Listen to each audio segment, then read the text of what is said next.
What's going on, y'all? Back with another video. In this video, I want to talk about the narcissist never really wanted a happily ever after with you. Not with you and not with the new supply either. However, they also don't plan on ending it. Thing about it is the narcissist could use anybody as long as they make themselves available easily. And when you don't and you take that privilege away from them that they feel so entitled to, that's when you're going to start to see them make things difficult for you to deal with them. That's within the relationship and outside of the relationship. Even when you're through, they still feel entitled to you anytime, they want to. That's why they still pop up sometimes. And they know that it may not ever be a chance they get you back. But that doesn't stop them from trying. And they'll have a new girlfriend, a boyfriend, or whatever. But they don't care because you were a good supply and they lost you. But in their mind, they're going to always feel like they have a chance to have you back again.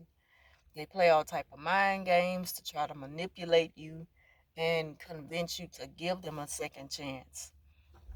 Now, the reason why they never really planned on having a happily ever after with you is because when the narcissist first come into your life and they show this deep interest in being with you, and you see how quickly they are the type to jump into a relationship, even marriage. Some of them get married like right away within 2 3 months of just meeting somebody, and that's not enough time to be talking about marrying somebody. And I know that, you know in the old days, that's what the old folks did. They got married right away. But I'm talking about modern day couples. Do not jump in relationships like that, let alone marriages. Nobody do that. It's way too risky. We have to take the time out to really try to get to know somebody enough to say, this is the one for me. And even though you're gonna go through a lifetime being with this person and still getting to know them, you don't move that fast. But narcissists don't believe in it. They're anxious, they're desperate, and they will do pretty much anything to get their hands on new supply. That's all they ever see people as, an object, as an opportunity, you know, as a way to get something better than what they had.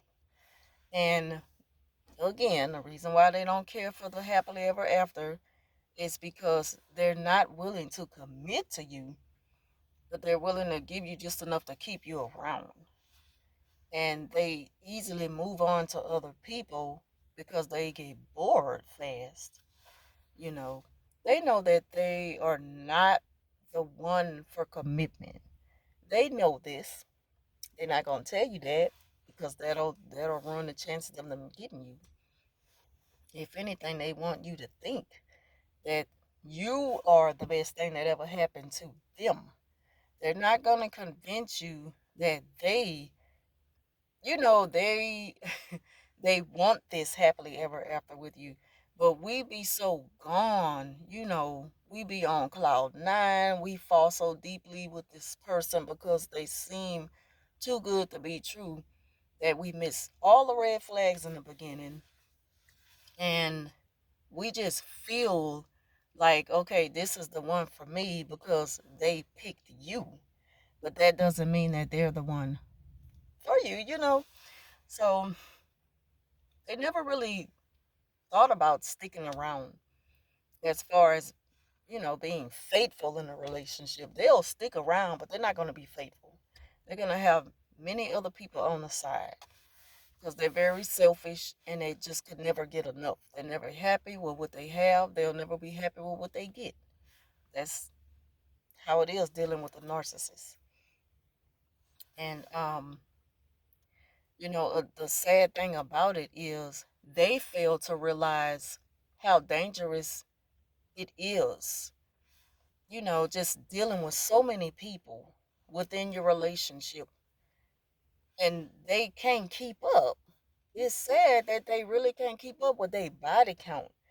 It's dangerous because they bring that into people's lives, innocent people. They're not going to be truthful about it. It's not like they're going to tell you, and they probably lose count. That's just how dangerous it is.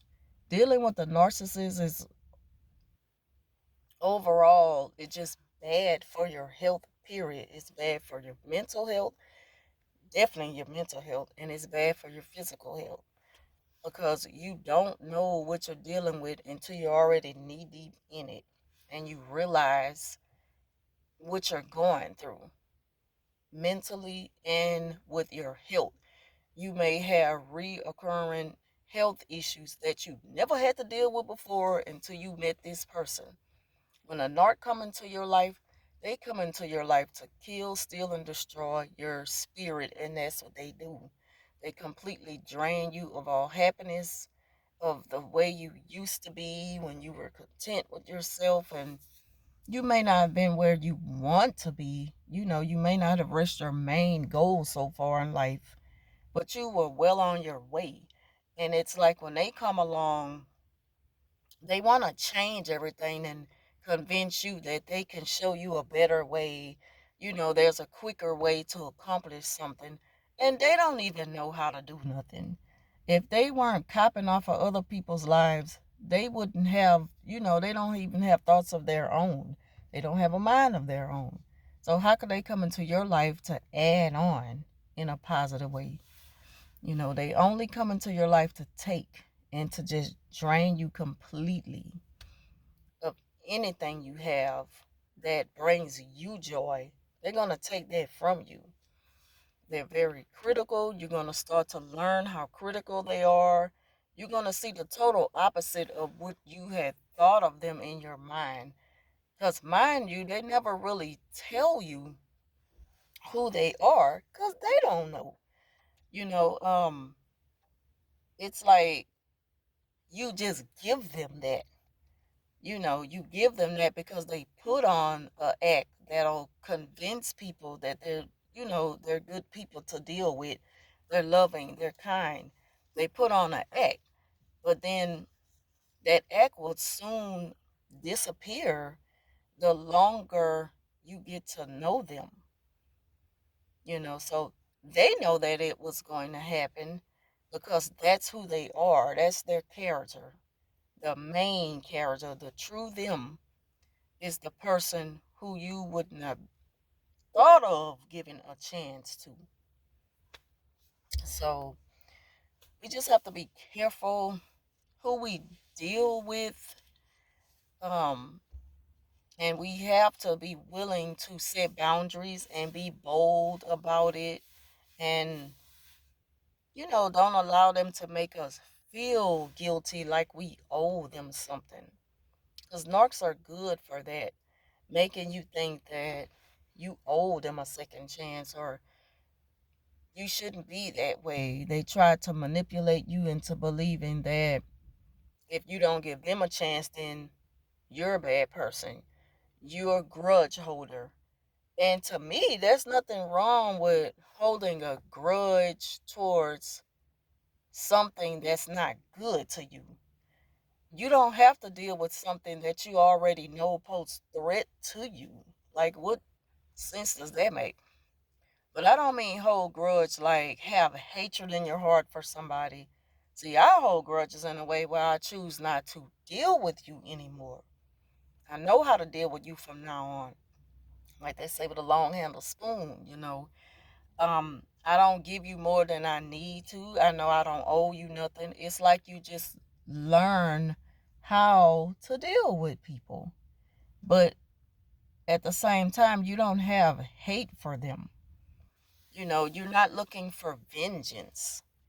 You can move on peacefully without, getting payback on them. You can move on no matter how bad they have treated you in the past. You can move on. And when it comes up, like, why won't you give me a second chance or a third chance? Eventually, they're going to pick up on the fact that, well, you burned those bridges. You showed me over and over again that you're not willing to change. and be a better person, not just for other people, but for themselves. Like you show me that you're not capable of it. You don't feel like it's worth it. You're selfish. You stuck in your ways. You stuck in your ways in a bad way. Narcissists are stuck in their ways in a bad way. They're very stubborn, to the point to where it makes them just, they it's hard to get through to them and show them that you are responsible for whatever wrongdoing. That's where accountability takes place at, and they refuse to take accountability for anything. They're stuck in their ways, very stubborn. But anyway, yeah, they never really wanted that happily ever after with you. It was all about what benefit them at the moment. They were looking way ahead in the future. They never really wanted to be married to where they feel um a connection between husband and wife. They never really felt like that is for them because they always looking for the next best thing. They can't get enough. And on top of that, when it comes to marriage, narcissists look at that as just another rule. And this is not a rule they're willing to follow. They're gonna break those rules along with any other rule they break. They don't believe in following rules. They don't respect rules, so they're not gonna respect their relationship or their marriage, and that's why it'll never be a happily ever after with a narcissist. No matter how much they convince you that they can show you a better side of them, it's not gonna happen. It's only gonna be, you know, temporarily. It's just gonna be they're gonna be willing to offer you just enough to get you back, but not to fulfill you and give you what you deserve as a partner to them or, a spouse. So that's all I want to talk about in this video. Thank y'all for watching, and I'll talk to you soon.